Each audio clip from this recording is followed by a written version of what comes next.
doy gracias a Dios que puedo estar aquí. Y estas últimas 2 semanas fueron bien difíciles con el tema de mi salud, y entonces a veces nosotros sufrimos mucho una batalla anímica, ¿no? Uno quiere hacer muchas cosas para Dios, pero el cuerpo no le permite, la salud no le deja, y entonces uno no tiene que darle lugar al enemigo, ¿eh?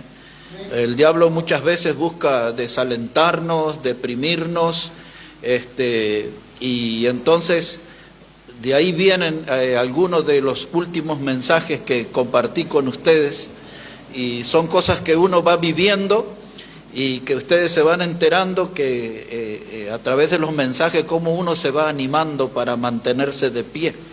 Y como eso me ayuda, entonces yo lo traigo al púlpito para que le ayudes a ustedes y otros a la distancia.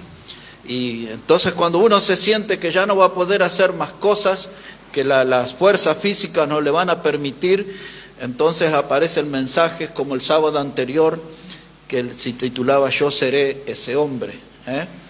Y en esta tarde voy a compartir otro mensaje con ustedes que hace 2 semanas que vengo pensando en él, y el título de hoy es Yo lucharé, ¿eh? Ese es el mensaje que voy a compartir con ustedes, yo lucharé. En el libro de Éxodo, por favor, hermanos, si puede ir ahí al capítulo 17, Éxodo el capítulo 17, y vamos a poner ahí nuestra mirada en el versículo 8. No voy a leer toda la historia que conocemos bastante aquí, solamente quiero tomar aquí para el título de nuestro mensaje. Éxodo el capítulo 17, versículo 8, dice la palabra: entonces vino Amalec y peleó contra Israel en Refidim. Y dijo Moisés a Josué: escógenos varones y sal a pelear contra Amalec. Y ahí viene el título de nuestro mensaje: escógenos varones, sal a pelear contra Amalec. Yo lucharé. Quiero que observe el versículo 16 también. Y dijo: por cuanto la mano de Amalec se levantó contra el trono de Jehová, Jehová tendrá guerra con Amalec de generación en generación, ¿eh? Una batalla que no iba a durar por esas horas, sino que iba a durar por siempre. Esa batalla se está librando también en nuestros días. Dijo Moisés a Josué: escógenos varones y sal a pelear. No se quede quieto, tiene que salir a luchar. Nuestra batalla principal es contra el diablo, y peleamos con él por el botín más precioso, que son las almas humanas, ¿eh? El diablo la tiene ahí atrapada en sus garras, y nosotros queremos predicar el evangelio, y sabemos que el evangelio trae salvación, y la palabra de Dios dice que si el Hijo de Dios os libertare, seréis verdaderamente libres. Si el evangelio toca una vida, entra una vida, se podrán liberar de las garras y del poder del diablo. El diablo está empecinado, hermanos, en empujar gente definitivamente hacia el infierno. Nosotros tenemos que alcanzarles antes con el mensaje del evangelio. Yo lucharé, es eso lo que tenemos que hacer nosotros, luchar, hermano. Tenemos que alcanzar a aquellos que están siendo golpeados, lastimados por el diablo y empujados hacia el infierno mismo. Había un hombre que yo les mencioné en la historia, se llamó William Booth. Siempre lo van a identificar como el fundador de lo que fue el Ejército de Salvación. Él decía que el mundo en sus días, ya casi 150 años atrás, iba a necesitar de un gran ejército de salvación. Él tomó algunas personas con instrumentos y salían por las calles y la gente le llamaba la atención esa música, y cuando la gente venía ellos le predicaban la palabra. Hicieron toda una revolución espiritual en Inglaterra y más tarde en los Estados Unidos, y bueno, y el ejército de salvación se extendió por el mundo con esa visión, con lo que estaba en el corazón de ese hombre, que era alcanzar las almas con el mensaje del Evangelio. Este hombre sirvió por muchísimos años al Señor. Cuando ya tenía como sus 90 años dio su último discurso. Fue un día 9 de mayo del año 1912, y ese mensaje curiosamente se llamaba Yo lucharé. Fue lo que él habló allí, sobre ese tema, yo lucharé. Y encontré de unos cuantos años atrás un papelito que yo tenía anotado, que usé en un sermón en el Uruguay hace unos cuantos años. Y tenía ahí algunas frases del discurso de ese hombre, que muy rápido se las comentaré. Él decía: mientras haya mujeres que estén llorando, yo lucharé, dijo él ese día. Mientras haya niños con hambre en las calles, yo lucharé. Dijo él también que mientras los hombres entren y salgan de la cárcel por causa de sus pecados, yo lucharé. Y mientras un borracho esté tirado en las calles, yo lucharé. Y decía él: mientras los niños estén abandonados, yo lucharé. Y mientras quede un alma perdida en las tinieblas, yo lucharé. Y pocos días después, muy pocos días después de ese discurso, él partió a la presencia del Señor. Pero él terminó diciendo: yo lucharé y lucharé hasta el final. Un hombre que estaba comprometido con la causa de Cristo, un hombre que era apasionado por las almas, un hombre que tenía ahí en su corazón cada día ese vivo deseo de pensar en otros, de buscar a otros, de alcanzar a otros con el mensaje del Evangelio. Y un día se le escuchó gritar diciendo, vamos por las almas y vamos por las peores, decía él. Un hombre animado. Esa clase de espíritu ya no se ve en nuestro tiempo. Ese estilo de trabajo ya casi no se ve en nuestros días. Por eso es que la iglesia en general ha entrado en una decadencia espiritual. La pasión por las almas parece que ya se fue de vacaciones con promesa de que no va a volver a las congregaciones.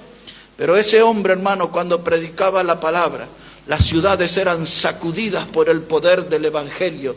Las cantinas se cerraban, los borrachos se rompían las cadenas que le ataban a sus vicios y se convertían al Señor, hermanos. A muchas de esa gente, hermanos, que eran ladrones, estafadores, dejaban todos sus delitos y venían al Señor y eran salvos por el Señor. Muchos criminales que estaban en las cárceles conocieron a Jesucristo como el Salvador. Mujeres que vendían sus cuerpos por moneda fueron rescatadas de esa vida pecaminosa y fueron salvas por Cristo, porque hubo gente, hermano, que tenía ese espíritu de predicación, y ese hombre que decía yo lucharé, y siempre, hermano, hasta el último día en su vejez luchó para alcanzar al pecador con el mensaje del Evangelio. Aquellos lugares donde ellos se reunían, hermano, no entraba un alfiler. Los altares se desbordaban de personas llegando de rodillas, tomando compromiso con el Señor y recordando el tiempo ese de servicio. Si pudiéramos contagiarnos nosotros de eso, hermano, si pudiéramos contagiarnos de ese estilo de servicio al Señor. Y yo noté 3 cosas en la forma que ellos tenían de servir. 3 palabras. Y eso va a ser nuestro desarrollo de este mensaje. Yo lucharé. La primera palabra que yo vi en esa gente para ser parte de ese avivamiento es la palabra compromiso. Ese término necesitamos nosotros sumarlo con urgencia a la vida de nuestra iglesia.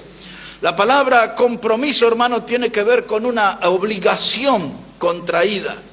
Eso es un compromiso, una obligación contraída. Hemos tomado el primer compromiso. Yo he prometido seguir a Cristo, no vuelvo atrás. No vuelvo atrás, pero tampoco tengo que quedarme en el lugar, tengo que avanzar.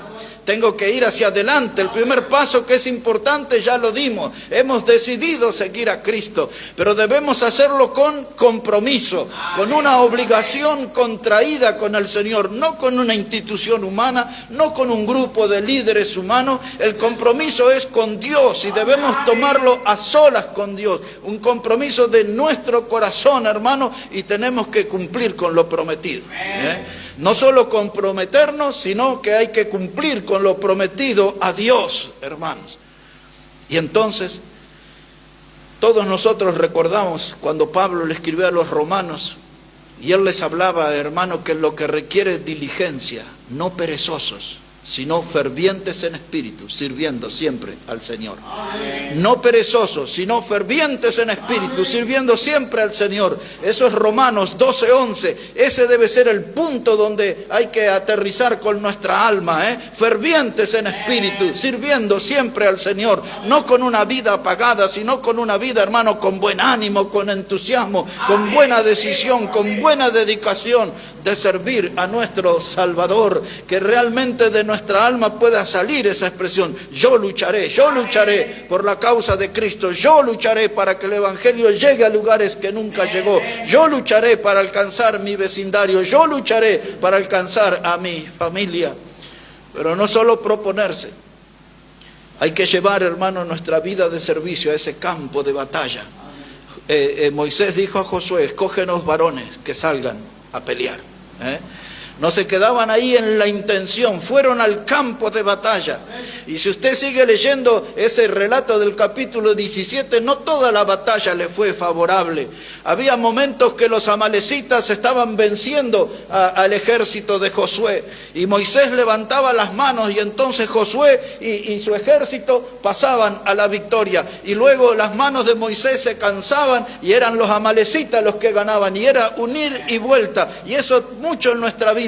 En nuestra vida hay etapas que somos cristianos victoriosos y hay otras que somos perdedores. Nos recuperamos, volvemos a la victoria, y otra vez a veces volvemos a la derrota. Pero nosotros no debemos perder nuestro espíritu de lucha y aterrizar ahí en ese campo donde yo estoy luchando para ser un vencedor en Cristo.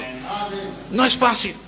Las batallas aparecen por todas partes. Una idea más profunda de lo que estoy hablando es lo que cuenta Pablo en su vida de servicio. Lo hace en varios pasajes. Por ejemplo, en 2 de Corintios, el capítulo 6, él habla. 2 de Corintios, capítulo 4, él vuelve a hablar de la batalla, de cómo fueron maltratados en la vida de servicio. Pero yo me voy a enfocar en una lectura, en 2 de Corintios, capítulo 11, para que vea lo difícil que es la batalla. Pero a pesar de esa dificultad, yo lucharé. 2 de Corintios, capítulo 11. Segunda carta de Pablo a los Corintios, el capítulo 11, versículo 23. Ahora ponga atención cuántas cosas él va a enumerar aquí. Esas son las adversidades de un cristiano, son las mismas adversidades que podemos tener nosotros. Él las enumera aquí y las deja a modo de advertencia para que nosotros estemos alertas. ¿Listo ya, hermanos? 2 de Corintios 11, verso 23.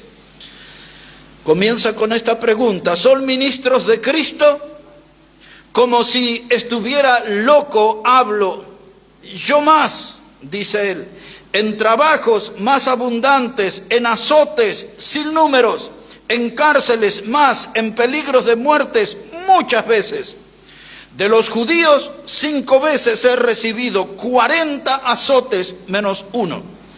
3 veces he sido azotado con varas, 1 vez apedreado, 3 veces he padecido naufragio, 1 noche y 1 día he estado como náufrago en alta mar, en caminos muchas veces, en peligros de ríos, peligros de ladrones, peligros de los de mi nación, peligros de los gentiles, peligros en la ciudad, peligros en el desierto, peligros en el mar, peligros entre falsos hermanos, en trabajo y fatiga, en muchos desvelos, en hambre y sed, en muchos ayunos, en frío y en desnudez, y además de otras cosas, lo que sobre mí se agolpa cada día, la preocupación por todas las iglesias.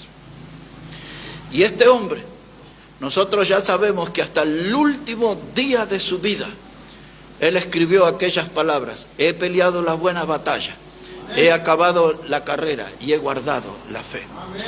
Todas estas adversidades que él enumera acá no pudo frenar su vida de servicio.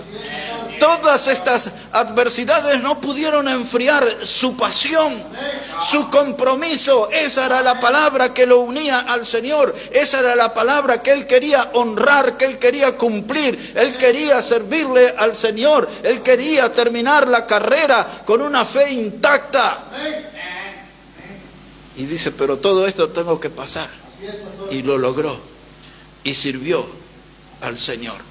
Y él escribió a los filipenses en el capítulo 1 y les dice a él, desde la cárcel escribe esa carta y dice: todas las cosas que me han sucedido han redundado en el progreso del Evangelio. Todo lo que le pasó, la gente podría tomarse la cabeza y decir, pero pobre hombre, mire. Otros podrían decir, pero qué grado de locura, ¿cómo quiere servir a Dios? Mire todo lo que le pasa. Es tremendo si usted lo lee con lentitud, caso por caso, de lo que él nos contó en esta lectura. Pero ninguna de esas cosas le desanimaron. Él tenía un corazón animado, él tenía un compromiso de servir a Dios, de predicar el Evangelio. Él era de esos hombres que decían, yo lucharé. Y no se iba a retirar del campo de batalla, yo lucharé, yo lucharé. Y ese debe ser, hermano, lo que nos lleve la palabra compromiso. Amén. Nosotros necesitamos ese compromiso con Dios, pero necesitamos también, hermano, un compromiso con la doctrina. Este es un tema bien importante. La palabra doctrina significa enseñanza. Eso es lo que significa la palabra doctrina. Este término aparece en el Nuevo Testamento. Varias veces Pablo habla de cuídate de ti mismo y de la doctrina, la enseñanza, el filo de la verdad. Usted sabe que la Biblia es la espada cortante de dos filos. Y el filo de la verdad está siendo limado por el enemigo. Muchos cristianos hoy lucen una espada sin filo. Muchos cristianos hoy exhiben una espada que no reluce. Una espada descuidada, una espada oxidada en algunos casos. Porque la palabra de Dios ha sido abandonada mucho tiempo por algunos cristianos. El enemigo de un modo u otro se ha encargado de ir limando el filo de la verdad, el filo de la espada. Las falsas doctrinas empezaron a aterrizar lentamente en las congregaciones. Las falsas doctrinas, hermanos, aparecieron como dice el Cantar de los Cantares: cazadme las pequeñas zorras que echan a perder las viñas. Aparecieron como algo insignificante. Algunos dijeron, bueno, debe ser que están cambiando los tiempos. Otro levantó la voz y dijo, no seamos tan estrictos, seamos un poco permisivos con esto aquí y aquello allá y aquello otro, hasta que la iglesia termina contaminada por una doctrina falsa. Y no escucharon la voz de Pablo, que le dijo a los corintios, un poco de levadura leuda toda la masa. Aflojaron en un punto, un poco de levadura. La palabra levadura tiene que ver con la actividad del pecado. La tolerancia de un pecado en la iglesia hace que el pecado se expanda, y así como la levadura, hermano, leuda toda una masa de harina, la falsa doctrina también contamina y alcanza toda una congregación. Dice, un poco de levadura leuda toda la masa. Antes, hermanos, el engaño venía disfrazado detrás de un antifaz o detrás de caretas, pero ahora ya se presenta a cara descubierta y sin maquillaje. Y en las iglesias le abren la puerta al engaño. Esta semana empezaron a aparecer unas publicaciones sobre la iglesia metodista, pensando en los primeros hombres que Dios usó para formar ese movimiento. Habían salido de la iglesia anglicana. Juan Wesley, que fue uno de los más ganadores de almas de la historia. Su hermano Carlos Wesley, que escribió como 8.500 himnos, de los cuales algunos cantamos. Ellos vivieron casi 400 años atrás. Y Jorge Whitefield, que fue uno de los que se cree que fue de los más grandes predicadores de toda la historia al aire libre. Esos hombres comenzaron ese movimiento, el Club Santo que le llamaban, y con el tiempo le pusieron el nombre, no ellos, Otros les pusieron el nombre de los metodistas, porque esta gente estudiaba la Biblia en una forma metódica. Pero esta es la noticia, en este mes de junio del año 2024, donde estas iglesias empezaron a aceptar 7.500 y un poquito más de iglesias, aceptaron ahora el casamiento de iguales. De ese mismo movimiento desde el África se opusieron y quieren pararse en la doctrina antigua, en las sendas antiguas, pero ya abrieron las puertas a estos hermanos, y ahora todo esto es un desastre en estas congregaciones, y esto es de esta semana la noticia. 7.500 iglesias afectadas con las antiguas doctrinas que practicaban en Sodoma y en Gomorra y en aquellas poblaciones que no obedecían a la ley de Dios. ¿Sabe qué, hermano? Un poco de levadura leuda toda la masa. Escuché un sacerdote de la religión católica, porque en este último tiempo también en Alemania le están dando lugares en esa religión a las mujeres para ser sacerdotisas, y el hombre explicaba, dice, la meta de ellos es que haya una papisa, no sé qué nombre tendrá, una mujer papa. Y entonces el sacerdote de la religión, él hablaba con preocupación en un discurso ahí donde estaba explicando todo, de que en la palabra de Dios, con este asunto del género que están imponiendo en el mundo, las iglesias piensan que se están modernizando y están abriendo la puerta al pecado para que se instale y todo se desmorone. En muchos lugares, en diferentes denominaciones, se está viendo este problema de iglesias que andan a la búsqueda de un evangelio, hermano, que culturalmente sea aceptable. En algunos lugares ya no permiten que el predicador hable del término pecado. En otros púlpitos no se permite que se hable de la palabra juicio, condenación e infierno. Empiezan a limitar a los predicadores, y muchas veces con la amenaza de retirarle el sostén económico o con amenazas de sacarlos de sus denominaciones. El pecado ya no usa máscara, ya no usa careta, ahora anda cara descubierta, sin maquillaje, y se instalan las congregaciones con la complicidad de cristianos carnales que piensan que hay que ayornar el evangelio, que hay que actualizarlo. ¡Qué contradicción! Porque algunos de esos mismos, no mucho tiempo atrás, citaban la Escritura y decían, Jesucristo es el mismo ayer, hoy y por los siglos. Esos mismos cristianos no mucho tiempo atrás decían, los cielos y la tierra pasarán, mi palabra no pasará. Quiere decir que esta es una palabra inmutable, es una palabra atemporal, es una palabra que no necesita cambios. Pero la gente quiere cambiar, hermano, y quieren cambiar el evangelio en el que ellos no creen. Ellos no creen en la salvación. Estaba escuchando una de esas pastoras. Nosotros sabemos que no hay pastoras en la Biblia, pero en las ciudades hay muchas que se llaman pastoras. Y ahí estaba ante una gran congregación. Esto lo vi ayer, pero ya tiene un par de añitos, parece. Y ella explicaba ahí sobre la salvación y sacaba cuentas en un pizarrón. Y decía que la gracia de Dios solamente salva el 60% de la vida humana. Libro, capítulo, versículo, nada, ¿no? Pero ella planteó así, y puso ahí, gracia de Dios, y puso ahí el número 60. Y dice, y el otro 40% para ir al cielo te lo tienes que ganar tú. Ahora la Biblia que usted lee y que yo leo dice, por gracia soy salvo por medio de la fe, y esto no es de vosotros, es don de Dios, no por obras. No por obras. La Biblia enseña que somos salvos por gracia. Es la gracia de Dios. La salvación nuestra consiste en los méritos de Cristo en la cruz del Calvario. No se necesita para la salvación ningún mérito humano. No necesitamos nosotros tener ninguna virtud. Todo lo que necesitamos es creer que Jesús murió por nosotros en la cruz, y que nosotros con un corazón arrepentido confesamos nuestros pecados, y esa sangre preciosa nos limpia de todo pecado, como hemos cantado en esta tarde, y esa sangre preciosa de Cristo nos abre la puerta del cielo por la eternidad.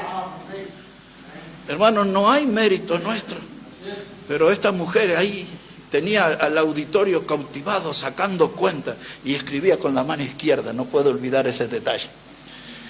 60% de la salvación es gracia.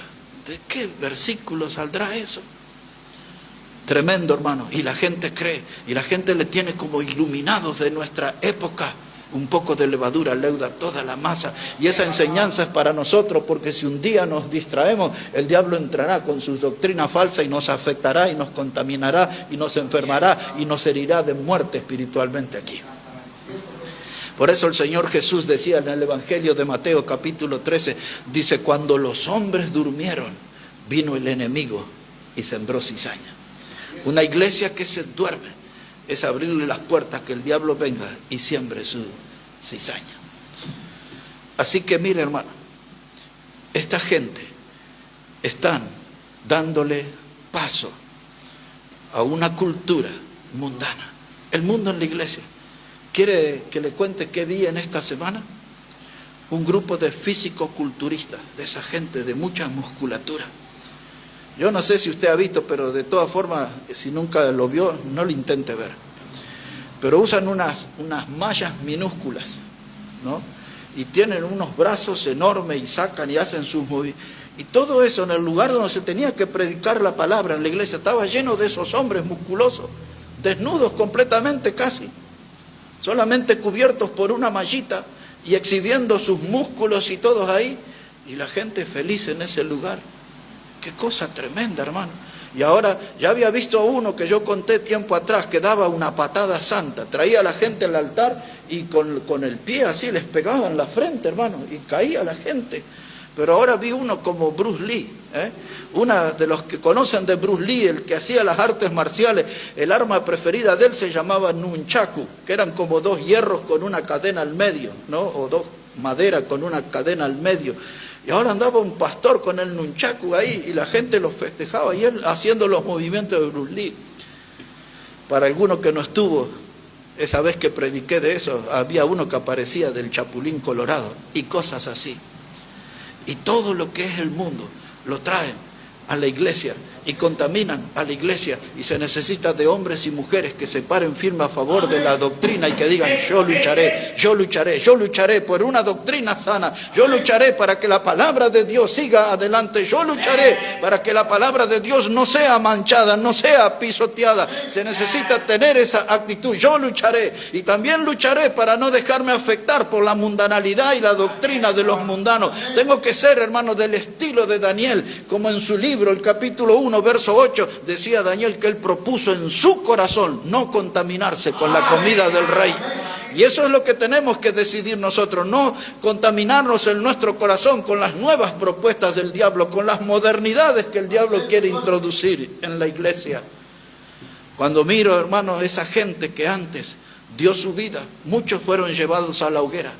Y en nuestros días está sucediendo eso en muchos países de nuestros hermanos que son colgados en la horca, en países como en Irán, por ejemplo, hacen eso. Por los predicadores, los cuelgan públicamente, hermano, en los países como Nigeria, como Marruecos, y tantos de esos países donde los prenden fuego literalmente a nuestros hermanos, y esa gente no renuncia a su fe, entregan su vida porque tienen un compromiso con el Señor. El problema del cristianismo de nuestro tiempo es que la mayoría de la gente se comprometió con la tibieza. Y eso no sirve. No hay ningún beneficio en la tibieza, no hay ninguna bendición en la tibieza. El compromiso debe ser con el Señor, en el Señor. En los púlpitos, hermanos, comenzó el congelamiento espiritual. En el corazón de muchos pastores permitieron que sus púlpitos fueran congelados. Y después ese estado de congelamiento pasó a los miembros en las congregaciones. Y los corazones de los hermanos se enfriaron, se congelaron, pero todo comenzó en el púlpito. Y cuando nosotros vemos, hermanos, cuando el pueblo de Israel adoró el becerro de oro, dice la Biblia claramente, porque Aarón lo permitió.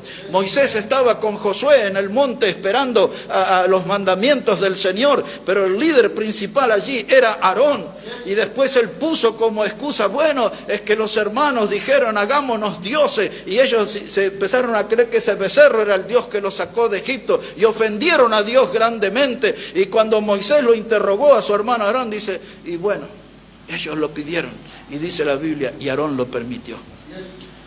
Y si usted va a permitir que el pecado entre y haga sus cosas en una congregación, entonces usted no está en esa postura que dice, yo lucharé. Yo lucharé por una doctrina sana, yo lucharé por una doctrina higiénica. Hoy en día, hermano, en las iglesias lo que circulan son migajas de la palabra de Dios. La gente busca desesperadamente una porción de enseñanza bíblica por un lado o por otro. La gente, hermano, lee nuestros escritos, las publicaciones, hasta nuestro estilo de alabanza le llama la atención a muchos. Dice, cuando usted dice esto de sendas antiguas, y eso dice, ¿qué es eso de sendas antiguas? Es que nosotros queremos ser del pueblo que no se despega de las raíces de la palabra de Dios. Porque si nos despegamos de las raíces de la palabra de Dios, estamos en serios riesgos. Nuestras almas van a estar en peligro. Y mucha gente anda ahí por las redes y aún andan circulando por las calles y recorren largas distancias por llegar a una congregación donde haya un alimento, aunque sea unas migajas de la verdadera palabra de Dios. La gente se mueve como mendigo tratando de conseguir, aunque sea, hermano, una pequeña porción, una pequeña ración de la palabra de Dios. Pero de esto ya hablaba el profeta Amós. ¿Se acuerdan en el capítulo 8, verso 11? Que dice que iban a venir días donde la gente iba a tener hambre y sed, pero no de pan ni de agua, sino de la palabra de Dios, decía el profeta Amós. Ya esos días hace un tiempo están entre nosotros. Y hermanos, hay que predicar la palabra. ¿Qué es lo que nos va a llevar a ese punto? Es cuando hombres y mujeres digan a Dios, yo tengo mi compromiso, yo lucharé. Lucharé porque la verdad siga adelante. Lucharé porque el evangelio progrese entre la gente. Lucharé para que el evangelio alcance a los pecadores. Yo lucharé, yo lucharé. Esa expresión es la clave, unido al término compromiso. La gente me pregunta a veces, dice, cuando yo voy ahí a su iglesia, ¿con qué me voy a encontrar? No me van a andar tirando al piso, ¿no? No me van a andar pidiendo diezmo, ¿no? Yo le digo a la gente, usted venga aquí tranquilo entre nosotros y usted va a encontrar aquí un menú de sendas antiguas, una comida condimentada con doctrina celestial. Aquí no estamos con las cosas del mundo, no estamos con las cosas del modernismo. Algunos se desilusionaron conmigo, porque pensaban que éramos una iglesia de esas progresistas, no sé qué nombre se ponen ahora. No, hermano, nuestro menú es de sendas antiguas y nuestra comida está condimentada con doctrina celestial. Y en eso estamos. Por lo menos mientras yo esté, yo lucharé. Yo lucharé. La segunda palabra que vi que ese movimiento, hermano, le llevó a ser tan activo y gente de acción, es la palabra compasión. La primera, compromiso. La segunda, compasión. Observe algo de esto en el Evangelio de Mateo, el capítulo 9. El Evangelio de Mateo, el capítulo 9, versículo 35. Evangelio de Mateo, capítulo 9, y el versículo 35. Dice la palabra de Dios así. Dice, recorría Jesús todas las ciudades y aldeas, enseñando en las sinagogas de ellos y predicando el evangelio del reino y sanando toda enfermedad y toda dolencia en el pueblo. Y al ver las multitudes, ahí aparece nuestra palabra, tuvo compasión de ellas, porque estaban desamparadas y dispersas como ovejas que no tienen un pastor. Así anda el mundo de nuestros días, a la deriva. Corren para no llegar a ninguna parte. Este mundo, la gente se agita, pero ignoran que están caminando al infierno, no saben que están en el camino ancho de la perdición. Y alguien tiene que mirarlos. Están allí desamparados. No hay quien les proteja, no hay quien les abrigue. Dice, se necesita de una palabra para ellos, compasión. Cuando Jesús las vio, esas multitudes desamparadas, sin rumbo, cuando las vio afligidas, doloridas por el pecado, Él sintió compasión por ellas. Pues la palabra compasión, hermano, tiene que ver con identificarme con el dolor y con el mal de otros. Cuando hay una persona que sufre, una familia que sufre, a veces se dice, algo habrán hecho, ellos se lo buscaron. ¿Y la compasión? La compasión, después voy a ver el origen de su dolor, de su aflicción, pero mi gesto tiene que ser de compasión, de acercarme a ellos. Compasión es mucho más profundo que el término moderno empatía que se usa ahora. La compasión, hermano, habla de una clase de amor que sale de las entrañas. La traducción habla de un amor que sale de las tripas, así, literalmente.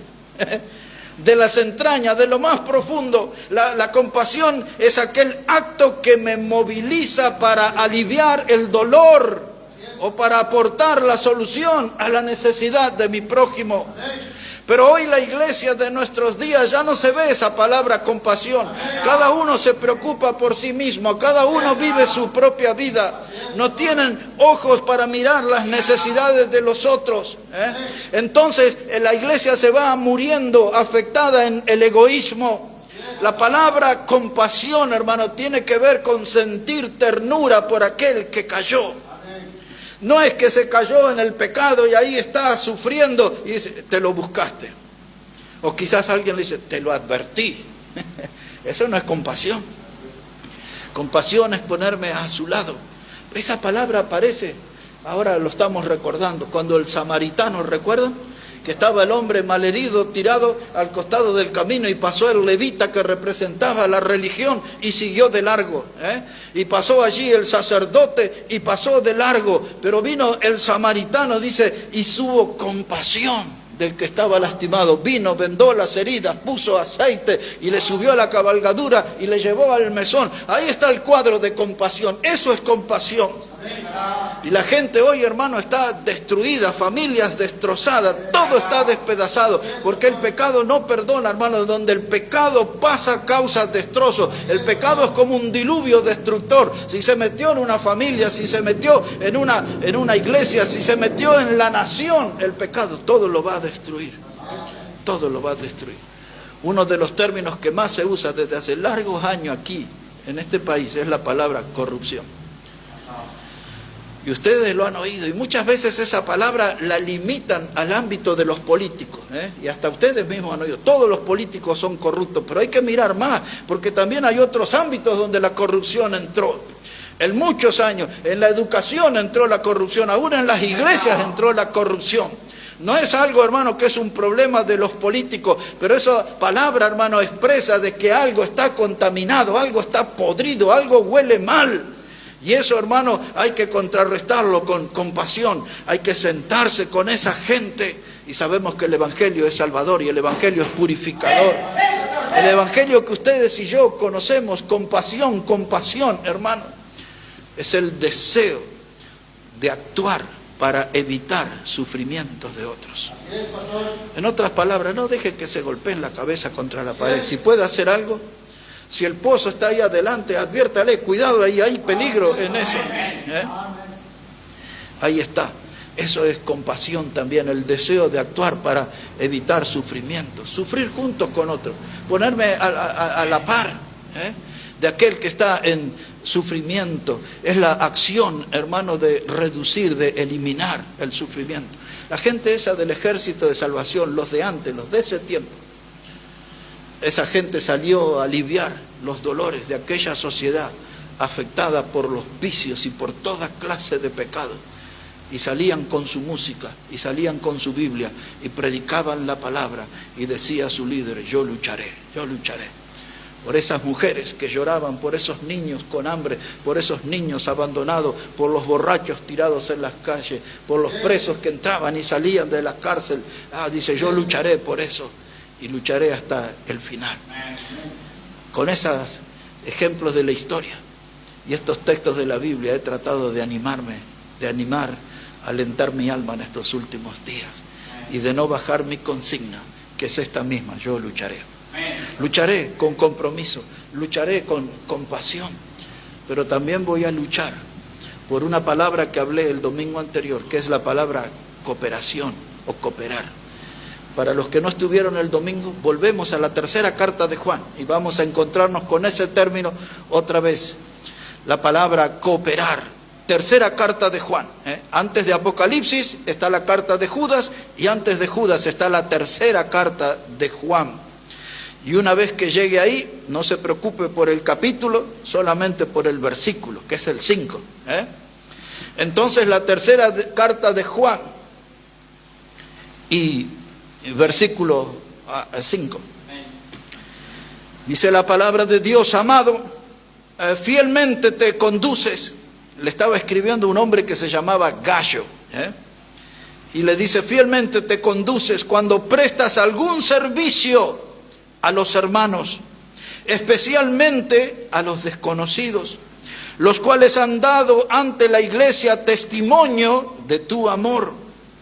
Y harás bien en encaminarlos como es digno de su servicio a Dios, para que continúen su viaje, porque ellos salieron por amor del nombre de Él, sin aceptar nada de los gentiles. Nosotros pues debemos acoger a tales personas para que cooperemos con la verdad. Cooperemos con la verdad. Esa palabra cooperar significa ayudar, significa apoyar, cooperar con la verdad. Estamos ayudando a personas para que la verdad siga avanzando, la verdad vaya adelante. Nosotros apoyamos un misionero en Jujuy, otro misionero en Córdoba. Estamos cooperando para que la verdad vaya adelante. Aquí sale de los esfuerzos, del sudor, del trabajo de nuestra gente aquí, pero estamos cooperando para que la palabra vaya adelante. Una palabra, yo recuerdo aquí a la localidad de las hermanas de Angosto, en el Valle Colorado y en Ciénega, en los 3 lugares. Al final de las conferencias escuché una palabra nueva y después por un tiempo fue extraño para mí. Cuando nos despedíamos de todos los hermanos, los domingos después del mediodía, llegábamos generalmente el jueves en la tarde, predicábamos hasta el domingo al mediodía, y los hermanos traían algo así, un paquete, algo así: lleve su avío. Yo nunca había escuchado esa palabra, pero no me lo olvidé más. Ellos estaban cooperando. No es que nos veían flaquitos y desnutridos, pero estaban cooperando, lo mejor, y que para los ojos de algunos puede ser una pequeña cosa. Aquello era un pan con queso o algunas cosas así, o lo que quedó de la comida, pero eso nos iba a ayudar en el camino. Se puede cooperar de muchas maneras, pero aquí había un hombre con un gran corazón, se llamaba Gallo. Ese recibía muchas veces a cristianos que nunca le había visto la cara, nunca había oído hablar de ellos, y venían y los tenían, los alojaban. De ahí vienen esas costumbres, algunos de ustedes de allá del interior: ¿por qué se aloja a la gente y se recibe a la gente y se les daba de comer y se les enseñaba la palabra de Dios y se les animaba con la palabra de Dios a seguir adelante predicando el evangelio? Eso es cooperar con la verdad. En ese grupo histórico que le estoy hablando hoy, ellos también, yo vi esa palabra, vi que tenían compromiso, vi que tenían compasión y vi que eran cooperadores de la verdad. De esas cosas yo quisiera que nos contagiemos, hermano. Ellos hicieron una gran obra para Dios. Hoy andan en compra y venta y otras cosas, andan en otros asuntos, pero en sus orígenes, hermano, aquello sí que era un ejército poderoso de hombres y mujeres. ¿Y por qué tenemos que ligarnos a esas palabras? Compromiso, compasión, cooperar. Yo lucharé, porque la hora final se va acercando, hermano. Los tiempos finales ya están delante de nuestros ojos. Este mundo, uno no es pesimista, solamente se orienta por la palabra de Dios. Ya no le queda mucho. Ya estamos como los últimos suspiros de un moribundo. Y quiero llevarles a un texto y ahí vamos a terminar. En el Evangelio de Mateo, capítulo 8. Evangelio de Mateo, el capítulo 8. Y después, si usted quiere investigar ahí, hermano, hablando de la palabra cooperación, en 1 Corintios 3, Pablo habla de ese término, pero él usa la palabra colaboradores. Y entonces él está dándole la solución a un problema, una división que había en esa iglesia de Corinto. Y Pablo le escribe en la primera carta, en el capítulo 3, y él dice: y Apolos regó, pero el crecimiento lo da Dios, decía, ¿no? No se peleen, porque esto no es una obra humana. Dice: yo soy Pablo, yo sembré, es la palabra. Después vino Apolos, otro predicador, él regó, pero el crecimiento lo da Dios, la obra final la hace Dios, ¿no? Y él les explicaba a ellos, y hasta que llega al versículo 9 y le dice: ¿qué somos nosotros? Dice: somos colaboradores. Es la misma palabra, cooperar, colaborar. andar, hermanos, siendo cooperadores, colaboradores de Dios. Aquí en Mateo capítulo 8, esta expresión que voy a leer aparece en muchos textos, no es la única parte del Nuevo Testamento o de los evangelios que aparece. Dice así, Mateo 8, verso 12, dice, les voy a leer, hermano, el anterior, el 11 también. Dice, yo os digo que vendrán muchos del oriente y del occidente y se sentarán con Abraham, con Isaac y Jacob en el reino de los cielos. Mas los hijos del reino serán echados a las tinieblas de afuera y allí será el lloro y el crujir de dientes. Este texto a veces despierta mucha polémica entre los creyentes, pero desmalezando el asunto, lo que sabemos, hermanos, que el lloro y el crujir de dientes es una figura del infierno. Y entonces algunos dicen, pero ¿cómo dice el texto? Y los hijos del reino irán ahí. Entonces la explicación es la siguiente. Habían algunos que por haber nacido judíos, por ser hijos de judíos, creían que eso solo les daba el derecho de entrar al reino. Y entonces no es por el lugar de nacimiento, no es por el apellido. Hoy en día no es porque va a la iglesia cristiana evangélica. Si usted no ha creído en Cristo, puede estar en todos los cultos y no va a entrar en el reino de los cielos. Pero usted puede ser una persona que aún falta muchas veces, pero si tiene a Cristo, tiene el reino de los cielos asegurado. Entonces no es por una cuestión de origen, del lugar de nacimiento, o por apellido, o por nombre de religión o denominación. Y entonces ahí le da la explicación, y muchos de los hijos del reino, que piensan que van a estar en el reino de los cielos, y vendrán de las naciones, y ahí está hablando de Abraham, de Jacob y todo eso. Ahora, pensando nosotros en la vida de la iglesia, el Señor Jesucristo habló de otros grupos de personas, de los cuales no hay duda que estaba hablando de las iglesias de nuestro tiempo, y Él les dice, aquel día muchos vendrán y me dirán, Señor, en tu nombre hemos profetizado, en tu nombre hemos hecho milagros, en tu nombre hemos expulsado demonios. Y dice Jesús, les diré, apartaos de mí, nunca los conocí, hacedores de maldad. Y uno dice, pero ¿cómo? Dice, si dice que profetizaban en el nombre de Jesús, dice que echaban demonios y que hacían milagros todavía en el nombre de Jesús. ¿Y cómo Jesús le dice, apartados de mí? Nunca los conocí, hacedores de maldad. La gente puede hacer muchas cosas, pero Jesús fue claro con Nicodemos y con nosotros. Si no nacieres de nuevo, no puedes entrar en el reino de Dios. Y nosotros ya explicamos en la prédica anterior que eso consiste en un arrepentimiento genuino, verdadero de nuestro corazón, un arrepentimiento de nuestros pecados, hermanos, y creer. Y algunos me dicen, ¿y cómo voy a ser salvo? Y estaba el carcelero afligido después del terremoto en Filipos. Las celdas se abrieron y los presos parecía que se habían escapado, y si un preso se le escapaba, el carcelero lo mataban. Y este acelerado dice, antes que me maten, me mato yo. Y cuando se iba a quitar la vida, Pablo le dice, no hagas tal cosa. Todos estamos aquí, le dice Pablo.